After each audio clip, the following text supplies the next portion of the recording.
Morning everyone, this is our chapter wave, chapter number 15। ये अपना चल रहा था, इसमें आपने वेव मोशन देख लिया था। पार्टिकल ऑसिलेट हो और वो ऑसिलेट होने से आगे के पार्टिकल भी ऑसिलेट होने लग जाएं, इसे वेव बोलते हैं। फिर आपने पढ़ा था मैकेनिकल वेव, जिसमें पार्टिकल ऑफ मीडियम चाहिए, मीडियम के पार्टिकल चाहिए किसी चीज़ की एनर्जी को इधर से उधर ले जाने के लिए। इलेक्ट्रोमैग्नेटिक वेव ऐसी वेव जिसको ट्रेवल करने के लिए कोई मीडियम नहीं चाहिए। Matter wave electron proton atom से रिलेटेड डिस्टर्बेंसेस। ट्रांसवर्स वेव जैसे particle perpendicularly up and down motion करें।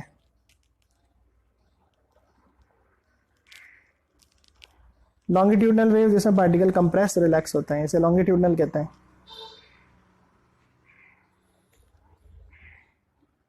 वेव के लिए इलास्टिसिटी चाहिए, इनर्शिया चाहिए और फ्रिक्शन चाहिए।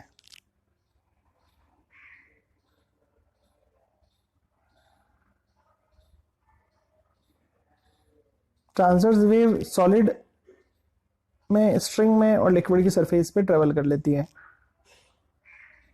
Longitudinal wave solid, liquid, gas सबके अंदर ट्रेवल करती है। ये डिफरेंस अपन ने पढ़ लिया था ट्रांसवर्स और लॉन्गिट्यूडनल वेव में, देख लें वापस।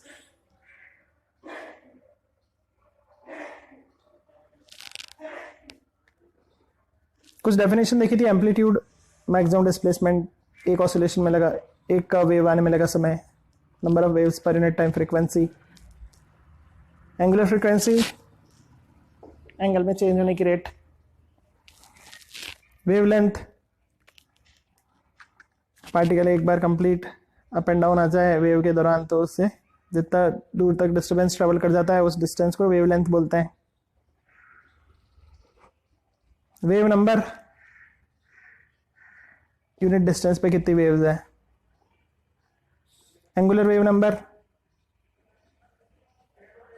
1 मीटर डिस्टेंस पे दो पार्टिकल के बीच में फेज का डिफरेंस।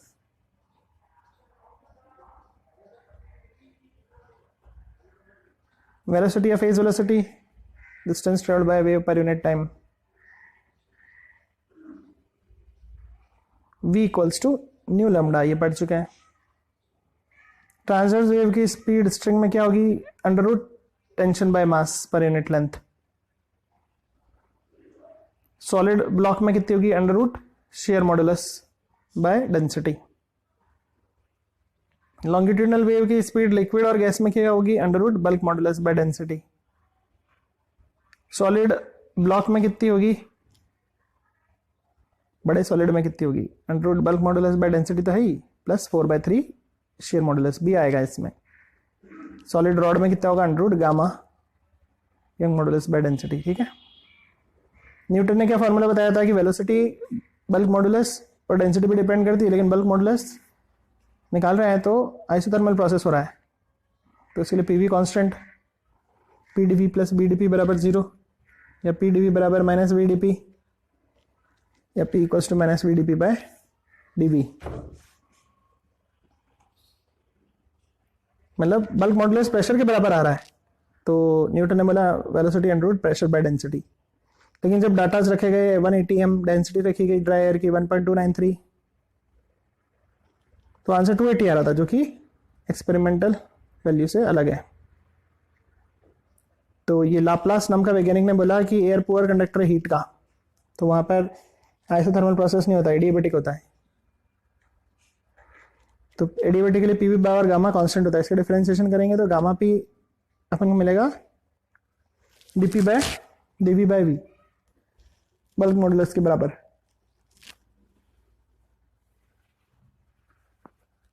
तो यहाँ पे गामा पी लिखेंगे। गामा डायटोमे के लिए 7/5 होता है, तो 7/5 रख के देखा तो आंसर मैच हो गया। अब एयर की वेलोसिटी किन किन चीज़ों पे डिपेंड करती है पढ़ा था, प्रेशर पर डिपेंड करती है, density, humidity, temperature, wind speed, frequency, amplitude, इन फैक्टरों को देखना है। तो प्रेशर बढ़ाओगे तो डेंसिटी भी साथ साथ बढ़ेगी, तो मतलब कोई इफेक्ट नहीं पड़ेगा। डेंसिटी बढ़ाओगे तो वेलोसिटी कम हो जाएगी,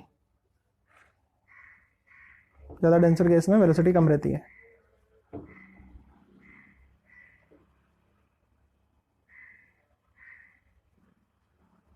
ह्यूमिडिटी जो होती है ना वाटर वेपर, उसकी डेंसिटी 0.8 किलोग्राम पर मीटर क्यूब होती है, लेकिन ड्राई एयर की 1.293। मतलब वाटर वेपर अगर आ जावे है तो डेंसिटी कम हो जाएगी कि नहीं, मतलब वेलोसिटी बढ़ जाएगी। तो ह्यूमिड में वेलोसिटी तेज रहती है। टेम्परेचर अपने देखा था V होता है gamma P by density. Density को मास अपॉन वॉल्यूम लिख दिया और PV को RT लिख दिया, तो V equals to √T। 0 degree Celsius पे इसको लिख देंगे 0 + 273 और T डिग्री सेल्सियस पे T + 273। रेशियो करेंगे तो अपने पास ये रिजल्ट आ जाएगा। अगर T 1 डिग्री सेल्सियस रखें तो 61 आएगा आंसर। मतलब velocity of sound in air increases by 61 centimetre per second for every 1 degree rise in temperature.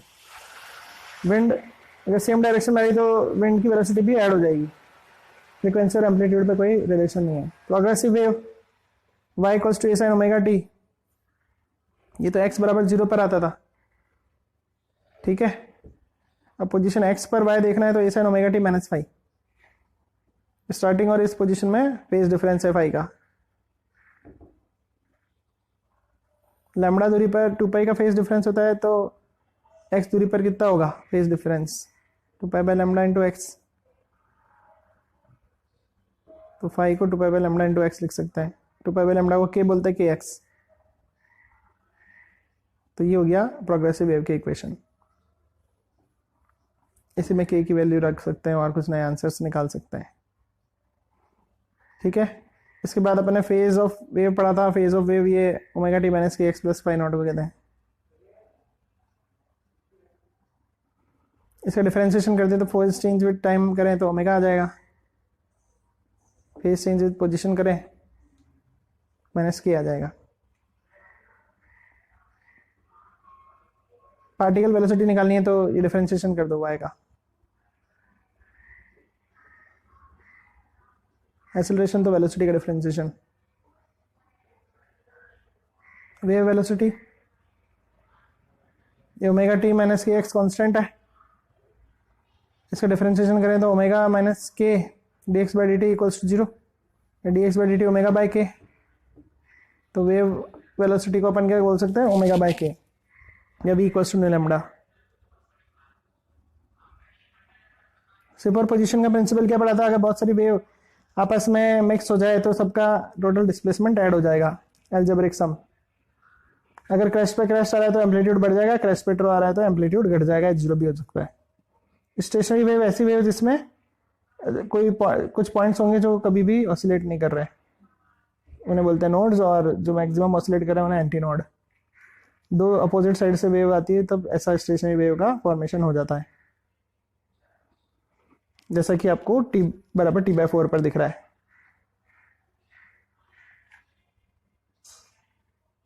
ठीक है। स्टेशनरी वेव के बारे में ये आपको देख लेना है,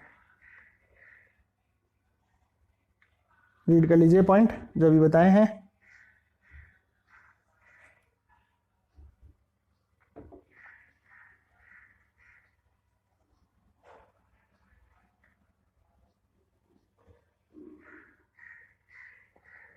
चलिए, तो प्रोग्रेसिव वेव और स्टेशनरी वेव में डिफरेंस लिख लें। The disturbance travel forward with definite velocity.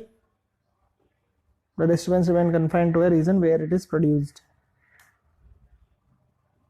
तो डिस्टर्बेंस उसमें तो ट्रेवल कर रहा है, इसमें बस एक जगह जितना है उतना ही रहेगा। प्रोग्रेसिव वेव में तो कोई पार्टिकल परमानेंट रेस्ट पर नहीं रहता है, इसमें रेस्ट में रहता है। देखिए पढ़ लीजिए, बिल्कुल सिंपल से हैं और नोट कर लें।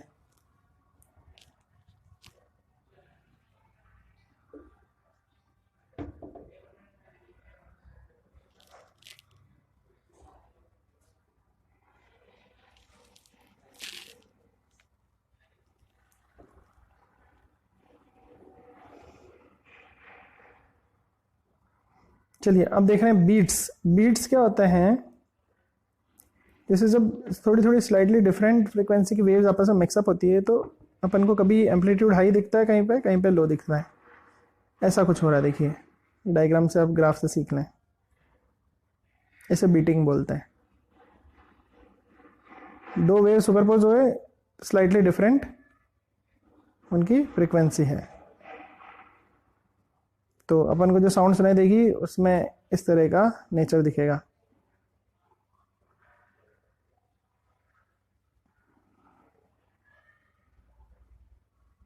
देख लीजिए, रीड कर लें।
नोट कर लीजिए।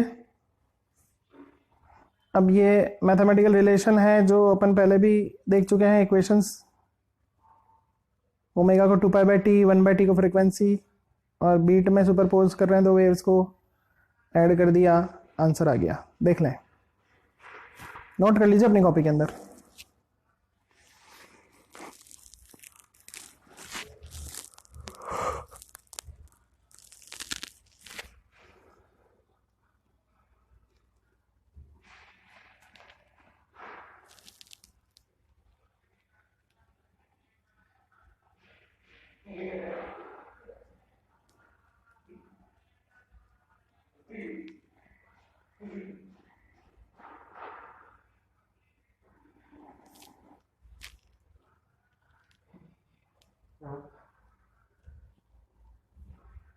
देख लीजिए, कोई भी दिक्कत आए तो पूछ लीजिए। यहाँ पर sine C plus sine D का फॉर्मूला लिखा हुआ है।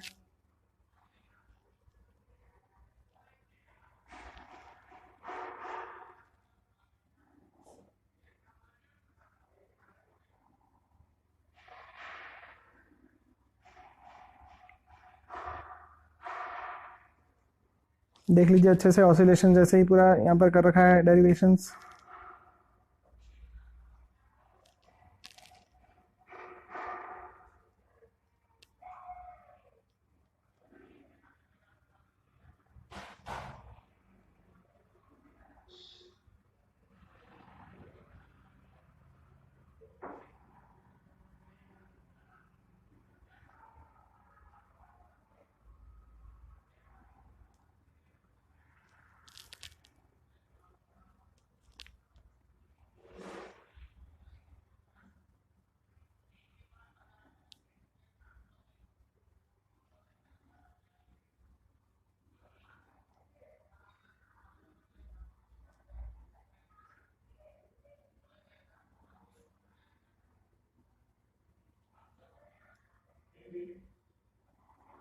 यहाँ तक देख लें। अब जैसे दो ट्यूनिंग फॉर्क है, अगर दोनों को आप एक साथ वाइब्रेट करके इन ब्लॉक्स पे रख देंगे तो आपको बीटिंग सुनाई देगी। कभी तेज आवाज आएगी, कभी धीरे, कभी तेज, कभी धीरे, ऐसा सुनाई देगा, ऐसा।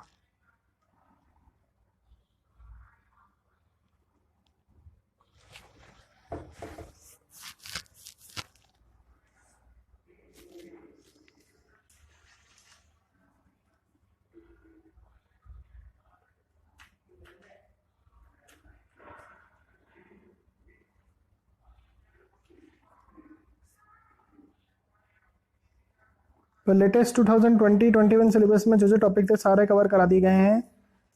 इसमें आप बुक खोलेंगे तो कुछ टॉपिक मिलेंगे, डॉपलर इफेक्ट जैसे, तो वो डिलीट हो गए हैं सिलेबस से, ठीक है। और डॉपलर इफेक्ट के अलावा भी कुछ टॉपिक डिलीट हो चुके हैं।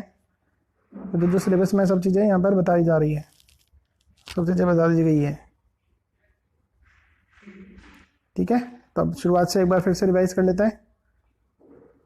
अच्छे से देखते जाएं, एक एक टॉपिक पढ़ते जाएं, रीडिंग करते जाएं, एक एक लाइन जो लिखी हुई अच्छे से रीड करें। तो ये वेव की डेफिनेशन और उसकी कैरेक्टरिस्टिक पढ़ लें इसको।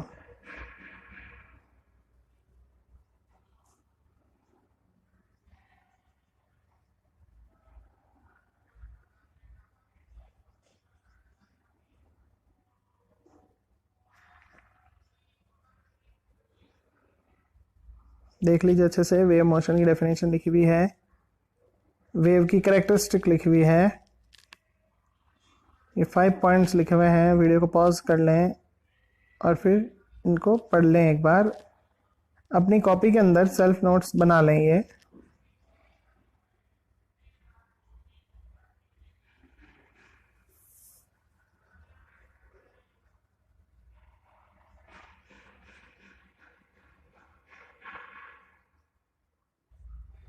चलिए अब ये टाइप्स ऑफ वेव पढ़ लें। Mechanical wave, electromagnetic wave, matter wave. Mechanical wave जिसमें पार्टिकल या कोई मीडियम चाहिए एनर्जी को एक जगह से दूसरी जगह पहुंचाने के लिए। इलेक्ट्रोमैग्नेटिक वेव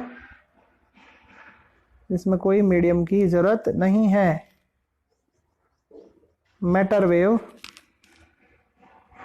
ये माइक्रोस्कोपिक पार्टिकल्स होते हैं, इलेक्ट्रॉन प्रोटॉन, उनसे रिलेटेड वेव होती है। देख लें एक बार, अच्छे से इसको रीड करें, कोई भी दिक्कत आए मैसेज करें। बिल्कुल ध्यान से पढ़ें, इमेजिनेशंस करते हुए पढ़ें, हर चीज को, हर टॉपिक को इमेजिन करें।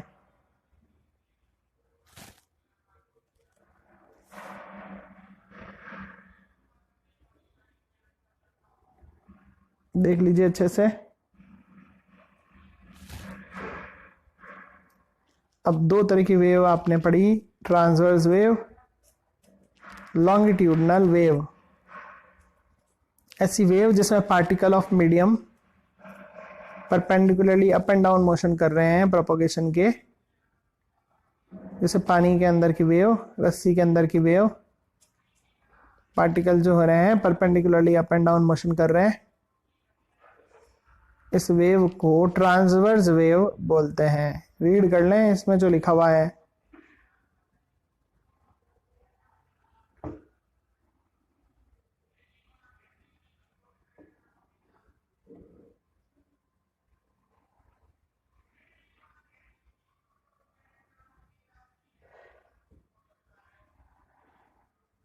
उसके बाद अपन ने पढ़ा लॉन्गिट्यूडनल वेव। लॉन्गिट्यूडनल वेव क्या होती है? ऐसी वेव जिसमें पार्टिकल जो होते हैं मीडियम के, वो ऑसिलेट करते हैं, इस तरह से ऑसिलेट करते हैं कि उनका डायरेक्शन वेव प्रोपगेशन की डायरेक्शन में ही हो। जैसे कि स्प्रिंग को स्ट्रेच करें और छोड़ दें तो वो कंप्रेस रिलैक्स होती है, तो कंप्रेशन और रेरिफेक्शन बनते हैं जिन वेव में, उन्हें बोलते हैं लॉन्गिट्यूडनल वेव। देख लीजिए अच्छे से, लैंग्वेज रीड कर लें, नोट्स कॉपी में नोट्स बना लें, पहले रफ में बनाएं फिर उसको फिर वापस लिखें। 2 बार लिखने से याद भी अच्छा होएगा, समझ में भी अच्छा आएगा।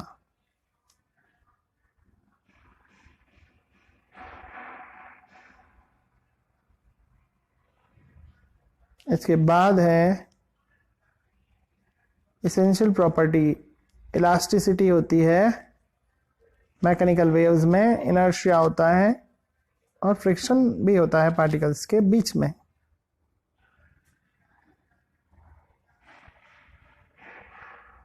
और कौन सी वेव को कौन सा मीडियम चाहिए? ट्रांसवर्स वेव को सॉलिड में आ सकती है, स्ट्रिंग में आ सकती है, लिक्विड की सरफेस पर आ सकती है। और लॉन्गिट्यूडनल वेव सॉलिड में भी आ सकते हैं, लिक्विड में भी के अंदर भी आ सकते हैं, और गैसेस के अंदर भी आ सकती है। देख लीजिए, पढ़ लें इसको, वीडियो को पॉज कर लें फिर आराम से पढ़ लें।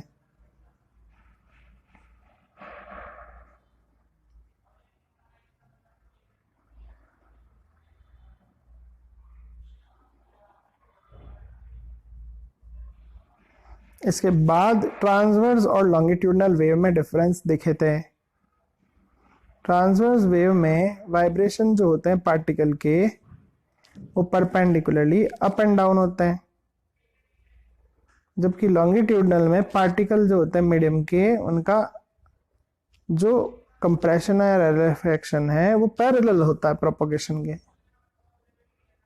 ट्रांसवर्स वेव में ऑल्टरनेटिव क्रेस्ट एंड ट्रॉ आते रहते हैं, जबकि इनमें कंप्रेशन और रेरिफेक्शन वाले रीजन क्रिएट होते हैं। ये वाली वेव सॉलिड में और लिक्विड की सरफेस के ऊपर मिलती है, जबकि longitudinal wave solid liquid gas सब में बन सकती है। ट्रांसवर्स वेव में कोई प्रेशर का चेंज नहीं आता, लॉन्गिट्यूडनल में आता है। ठीक है, इनको पोलराइज्ड कर सकते हैं, आगे पढ़ेंगे पोलराइज्ड कैसे करते हैं, और इनको पोलराइज्ड नहीं कर सकते। क्या होता है पोलराइज का मीनिंग ये भी पढ़ेंगे आगे। एग्जाम्पल दे रखा है यहाँ पर, रोप के अंदर एक झटका दिया तो किंक आया, उसमें मेरे ऊपर उठी, वो ट्रांसवर्स है, और साउंड जा रही है एयर में, वो लॉन्गिट्यूडनल है। फिर कुछ डेफिनेशंस देखें। एम्पलीट्यूड क्या सीखा था आपने? Maximum displacement of wave along their mean position, ये सीखा था आपने, ए से डिनोट करते हैं। टाइम पीरियड, ये क्या सीखा था आपने? Time taken to complete one vibration. Frequency, number of waves per unit time. Angular frequency क्या सीखी थी? ये एंगल में चेंज होने की रेट 2π/t।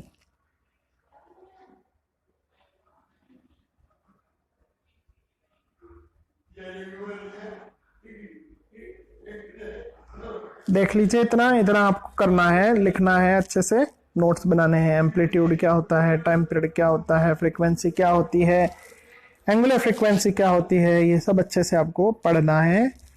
फॉर्मूले, यूनिट्स, ये सब बनाना है। ओमेगा 2π/t ये ऑसिलेशन चैप्टर में भी सिखाया था।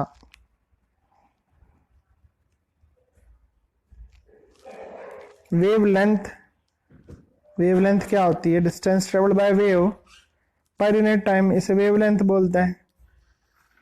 और ये दो कंप्रेशन के बीच की दूरी, या दो क्रेस्ट के बीच की दूरी, दो ट्रॉ के बीच की दूरी। पढ़ लें इसको अच्छे से।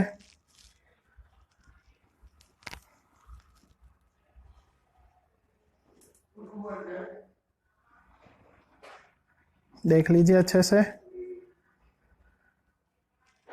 ये डायग्राम आपको ड्रॉ करना है, जिसमें ये वेवलेंथ भी दिखाएंगे, लैम्डा सी लिखेंगे, क्रेस्ट टी लिखेंगे, ट्रॉ,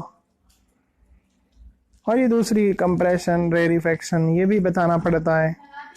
दो कंप्रेशन के बीच की दूरी वेवलेंथ, दो रेरिफेक्शन के बीच की दूरी वेवलेंथ। इसके बाद ये वेव नंबर भी सीख लें। 1 मीटर डिस्टेंस पर कितनी वेव है, या यूनिट डिस्टेंस पर कितनी वेव है, इसको न्यू बार से शो करते हैं, 1/λ। वेवलेंथ का रेसिप्रोकल भी बोल सकते हैं। 1 मीटर दूरी पर कितनी वेव्स आ रही है।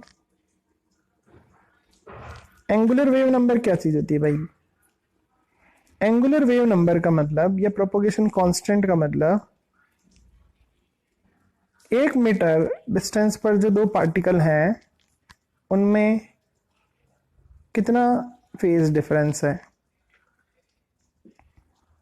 मतलब एक पार्टिकल ने कंप्लीट ऑसिलेशन कर दिया तो दूसरे का कितना हो गया है, ये डिफरेंस क्या कहलाता है? Propagation constant. हर 1 मीटर दूरी पे बैठे हुए पार्टिकलों में इतना इतना डिफरेंस है। ठीक है, चलिए उसके बाद वेव वेलोसिटी। वेलोसिटी क्या होता है, क्या पढ़ा आज तक आपने वेलोसिटी? वही यहां पर भी है, distance travelled by wave in given direction पर यूनिट टाइम। इसको फेज वेलोसिटी नाम से भी पुकारा जाता है। अब ये वेव वेलोसिटी जो होती है, इसका फॉर्मूला डिस्टेंस अपॉन टाइम है। यहाँ डिस्टेंस को लैम्बडा लिखा गया है और टाइम को एक लैम्बडा में जो लगा समय होता है उसे टाइम पीरियड बोलते हैं, कैपिटल टी लिखा गया है। 1/t को फ्रीक्वेंसी।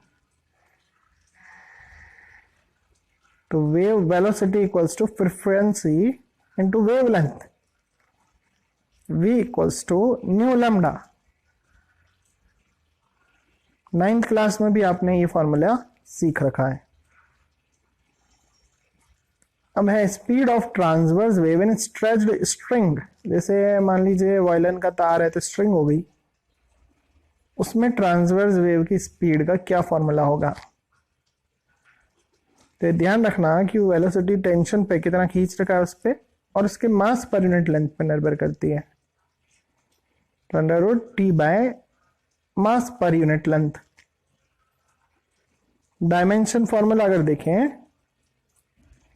तो हो जाएगा टेंशन का तो ml(T-2), मास पर यूनिट लेंथ का ml-1। तो क्या रिजल्ट दिख रहा है आपको? L2T-2।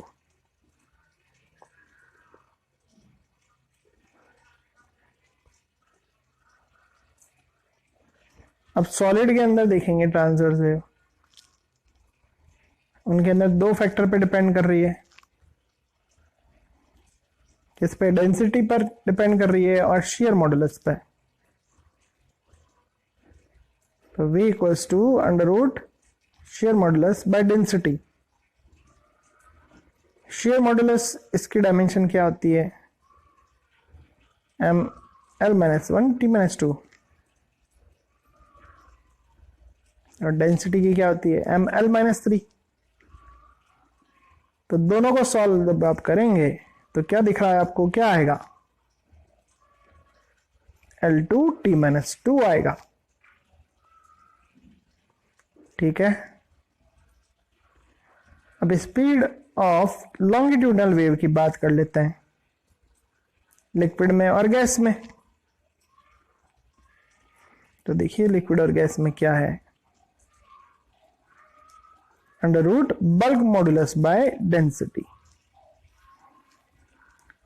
ठीक है, अच्छा सॉलिड में भी बात कर लेते हैं। अगर बहुत बड़ा सॉलिड है जैसे अर्थ क्रस्ट, तो उसमें बल्क मॉडुलस बाय डेंसिटी तो है ही, प्लस 4/3 शेयर मॉडुलस और करना पड़ेगा। अभी इसका कोई डेरिवेशन नहीं है।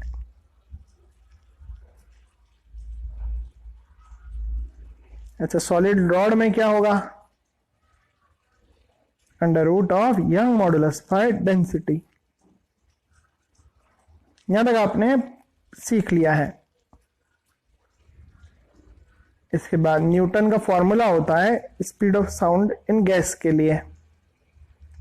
न्यूटन ने यह माना कि गैस में जब साउंड प्रोपोगेट करती है तो उस दौरान टेम्परेचर कांस्टेंट रहता है। न्यूटन का मानना था अगर कहीं कंप्रेशन बना है तो वहां पे हीट जनरेट हुई है, वो रेरिफेक्शन में चल जाती है, तो टेम्परेचर कांस्टेंट बना रहता है। लेकिन उसकी ये बात गलत है, लाप्लास ने गलत कही,